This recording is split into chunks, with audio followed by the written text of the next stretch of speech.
Dimanche 8 septembre 2024, mesdames, messieurs, bonsoir. Bienvenue à toutes et à tous dans cette session d'information sur la télévision Labari.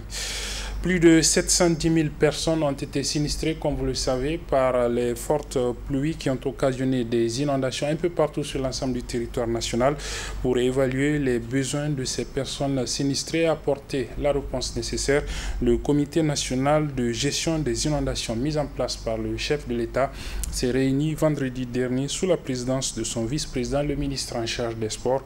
Les principales conclusions dans le communiqué de presse qui a été rendu public à cet effet et qui nous est résumé ici par Hassan Saleh Mustafa. Installé officiellement le 10 août 2024 sous la présidence du Premier ministre, ministre de l'économie et des finances Ali Mohamed Lamine Zen, le comité national chargé de la prévention et de la gestion des inondations a tenu hier vendredi 6 septembre 2024 sa 5e session ordinaire sous la présidence de son vice-président, le ministre des Transports. Il s'agissait donc pour les membres de ce comité de faire le point sur ce qui a été fait et sur ce qui va être fait, notamment dans la gestion des victimes des inondations sur l'ensemble du territoire national. Il s'agit donc également pour les membres de cette instance d'évaluer les besoins des sinistrés afin d'y apporter une réponse adéquate conformément aux instructions du président du Conseil national pour la sauvegarde de la patrie, le chef de l'État, le général de brigade Abdourahmane Tchani. D'ores et déjà poursuit le communiqué du comité. 9 opérations de mise en place des vivres composés de 7026 tonnes de céréales et de kits non alimentaires ont été effectuées au profit de 8527 ménages, soit 649 260 personnes victimes des inondations.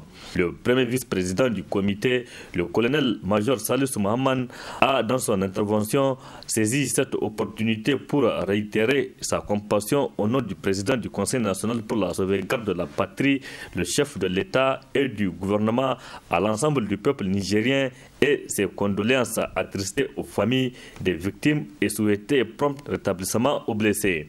Il a réaffirmé la détermination du CNSP et du gouvernement à apporter dans les meilleurs délais des réponses efficaces et de continuer la mise à disposition des vivres, des kits non alimentaires et d'hygiène aux sinistrés. Le premier vice-président du comité chargé de la prévention et de la gestion des inondations a tenu à remercier les services de l'État, les collectivités locales, les forces de défense et de sécurité et le personnel de santé mobilisés pour protéger nos concitoyens face aux intempéries tout en appelant nos concitoyens à la prudence et à respecter les consignes de sécurité diffusées par les autorités compétentes. Merci Hassan Saleh Mustafa. Quelles peuvent être les mesures d'accompagnement pour pérenniser la décision des autorités régionales de Niamey d'interdire la mendicité dans la ville de Niamey? Elles ont en effet pris, comme vous le savez, cette décision pour vider donc la ville de Niamey de ces mendiants qui errent un peu partout sur les artères. Élément de réponse donc sur les mesures d'accompagnement qui peuvent pérenniser cette décision dans ce reportage signé Adamou Soumana. Longtemps décrié par bon nombre de concitoyens, le phénomène de la mendicité qui a pris une ampleur inquiétante dans la capitale nigérienne n'a pas laissé indifférent le premier responsable de la région. Compte tenu de l'ampleur que prend donc cette activité de mendicité, nous avons décidé de sévir. Et à partir d'aujourd'hui, nous allons rassembler et regrouper ces mendiants et les acheminer dans leurs villages respectifs, avec de fermes instructions qui seront données au service de la gendarmerie, de la police, qui sont sous les actes routiers, d'empêcher leur retour. Une décision vivement accueillie par un des spécialistes des phénomènes et comportements sociaux. Personnellement, je dirais enfin. Enfin. Mieux vaut tard que jamais. Ce phénomène a trop longtemps duré. Il a attiré l'attention des décideurs politiques d'antan. Dans la plupart des cas, certains spécialistes de questions de société, mais en fin de compte, rien n'a été véritablement mené de façon concrète. Beaucoup de réflexions ont été menées dans ce sens, mais se trouvent dans les casiers, dans des tiroirs. Il s'agit aujourd'hui de taper du poing sur la table pour dire c'est fini. Et je crois que le gouverneur de Niamey doit mériter un soutien total de la population de Niamey, mais aussi même du Niger. Occasion pour Dr Jean Jouna de rappeler les conséquences tant sociales qu'économiques de la mendicité. Les conséquences de la mendicité sont multiformes. Il y a d'abord d'un point de vue individuel, parce que ça détruit la dignité, l'estime de soi qu'on a d'un point de vue personnel. Et ça dégrade la personne en termes de relations humaines, pour dire qu'on a choisi librement de se positionner en bas de l'échelle sociale. Si on doit catégoriser les gens, ceux qui ont réussi, ceux qui vivent bien, et vous choisissez de dire que vous êtes en bas de l'échelle sociale, par conséquent vous êtes démunis, pauvres. Le deuxième cas de figure en termes de conséquences renvoie d'un point de vue religieux. Les gens se cachent derrière la religion pour réclamer, solliciter de façon insistante, harcelante auprès des autres. Effectivement, l'islam a dit d'assister les pauvres, mais l'islam n'a jamais dit d'aller vers les gens pour leur demander chaque fois. Troisième cas de figure, ça renvoie en fait à l'échelle du pays. Imaginez les pays du monde. Chacun donne une éducation à ses enfants pour qu'ils se battent, pour qu'ils travaillent, trouver un emploi, qu'ils soient utiles et qu'ils participent à la création de leur propre richesse, mais aussi à la création des richesses de leur pays. Alors que nous développons des gens qui sont là, dont leur travail consiste à tendre la main aux autres pour vivre de la sueur des fronts des autres. Aux sociologues de proposer des pistes de solutions aux autorités en dehors des travaux obligatoires pour endiguer le phénomène. Les mettre dans un centre, là-bas on peut trier pour savoir qui réellement a besoin d'une assistance, on l'assiste. Mais le problème qui se pose, c'est de les ramener seulement au village. Pour certains, moi je pense qu'on peut récupérer leurs enfants pour les mettre à l'école, les inscrire dans des écoles. Pour certains qui ont un âge qui puisse quand même leur permettre d'exercer une activité professionnelle, pourquoi pas ne pas monter un projet dans ce sens pour essayer de leur apprendre une activité. Parce que quoi qu'on fasse, si jamais on les renvoie seulement au village, il faut qu'on sache qu'ils vont encore revenir.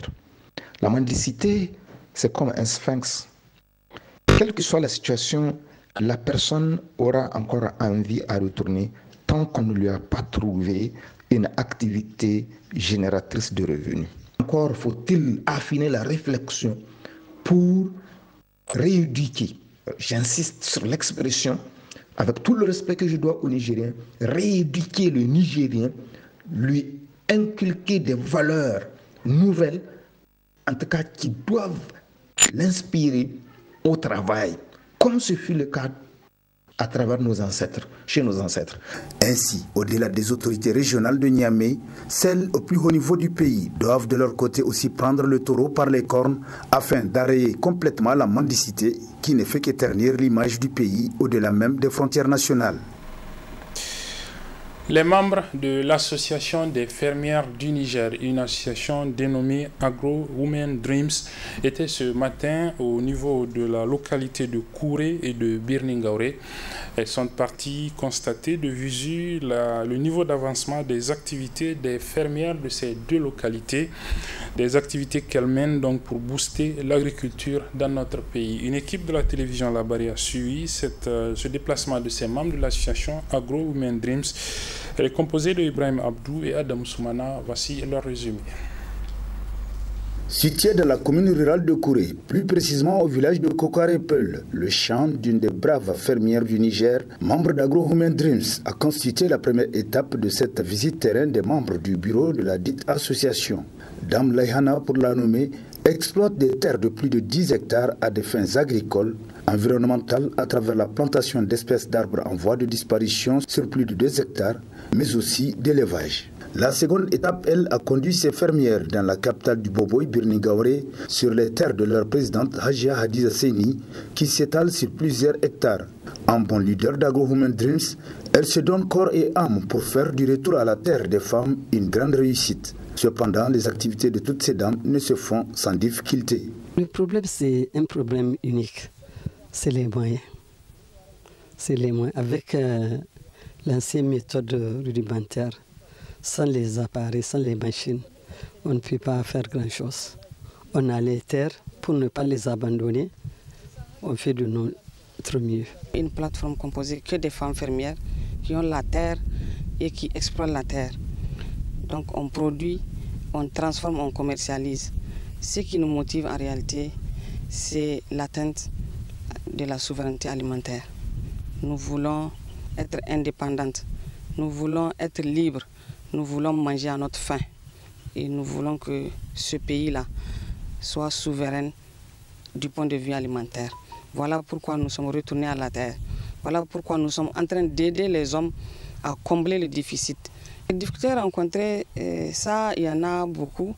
On essaie un peu de lutter contre cela. Il y a le manque de financement des femmes. Il y a le problème des terres pour les femmes. Maintenant, au niveau de la production, il y a les attaques de nos productions.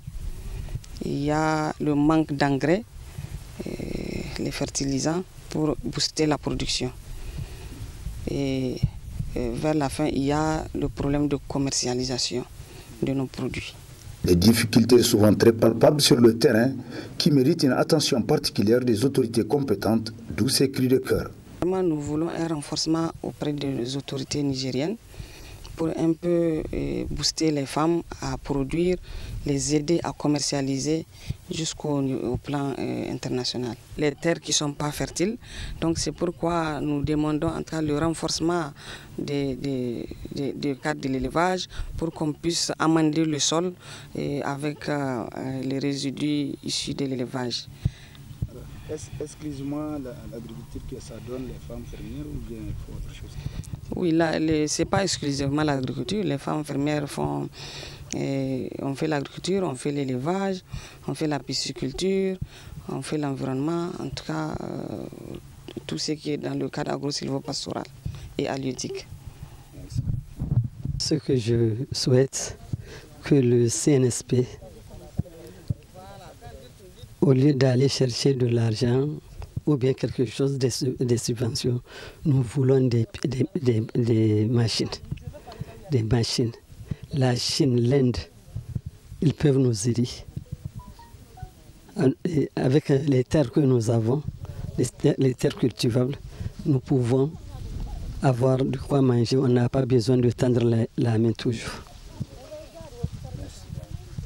Agro-Human Dreams, une association exemplaire de femmes battantes nigériennes qui n'attendent pas de fora pour revendiquer un quota, mais préfèrent forger leur destin à travers un domaine jadis exclusivement masculin qu'est l'agriculture, apportant ainsi leur contribution à l'atteinte de la souveraineté alimentaire. Un bel exemple d'émancipation de la femme qui mérite un accompagnement des plus hautes autorités du pays. Lancement cet après-midi d'un tournoi de Maracana, initiative d'un jeune pasteur de la dite commune, donc de la commune Niamey 1. C'était ce matin, donc cet après-midi plutôt au CEG de Yantala. Le résumé de cette cérémonie de lancement avec nos reporters Sadou Doumi et Boubacar Ibrahim.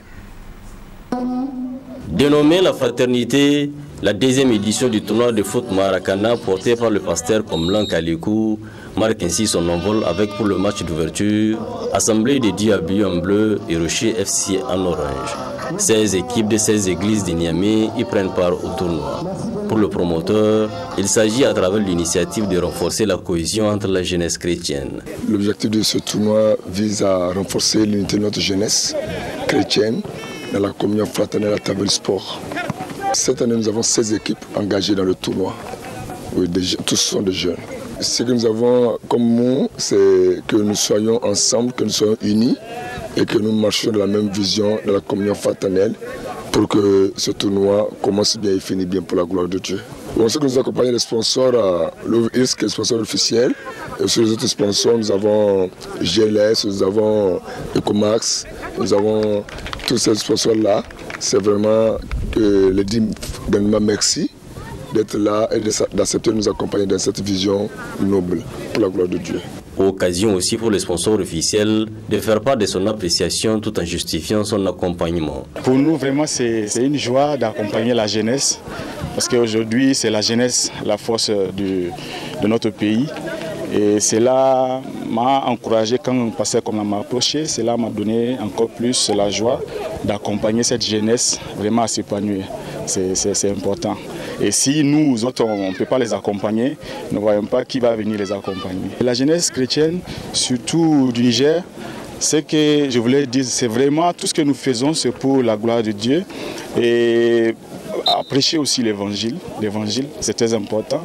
Parler de Jésus, le témoignage, comme j'ai eu à le dire, le témoignage ça compte beaucoup. Et la jeunesse, c'est à travers la jeunesse vraiment que le Niger tout le Niger peut entendre la voix. Parce que la jeunesse, nous avons la force, le courage d'aller et prêcher l'évangile.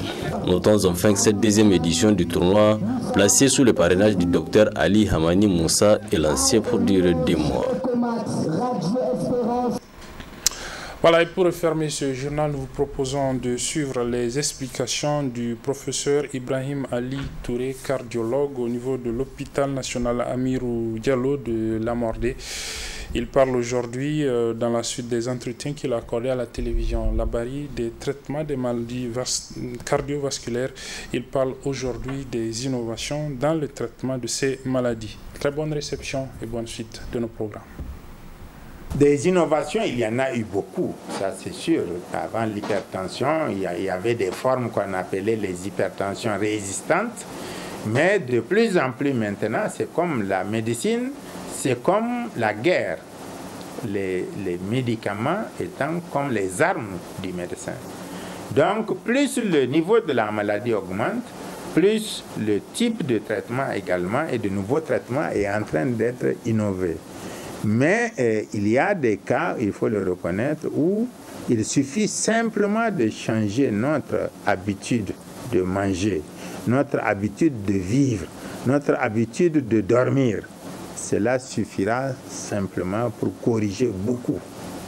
Si on arrêtait de manger, l'Africain, normalement, un corps ordinaire normal ne doit pas manger plus de 5 à 6 grammes de sel par jour. Nous, il faut que ce soit les extrêmes. En moyenne, on est entre 10 et 14 grammes par jour. Le sucre, c'est la même chose. Les piments, si l'Africain ne mange pas piment sorcier, là, il n'a pas mangé de piment. Donc, chez nous, tous les goûts sont extrêmes. Et ce sont ces goûts extrêmes-là qui nous amènent.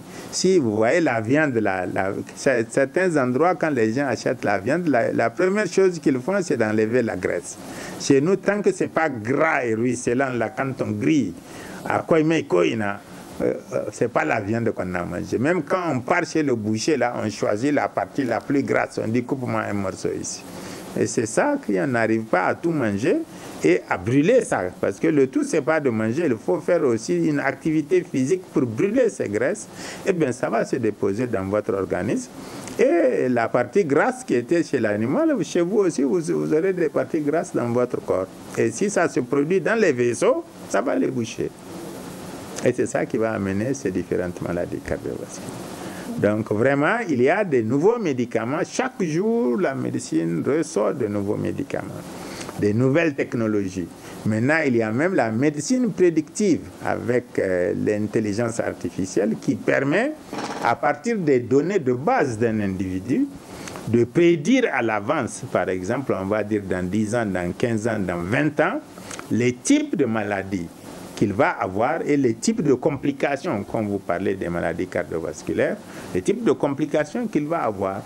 Et donc, c'est ça, ça aussi, c'est un gros avantage qui permet donc très tôt de prédire en gros le type de maladie que la personne va avoir et déjà très tôt de commencer à faire la prévention et le traitement pour éviter justement que ces complications arrivent à la personne.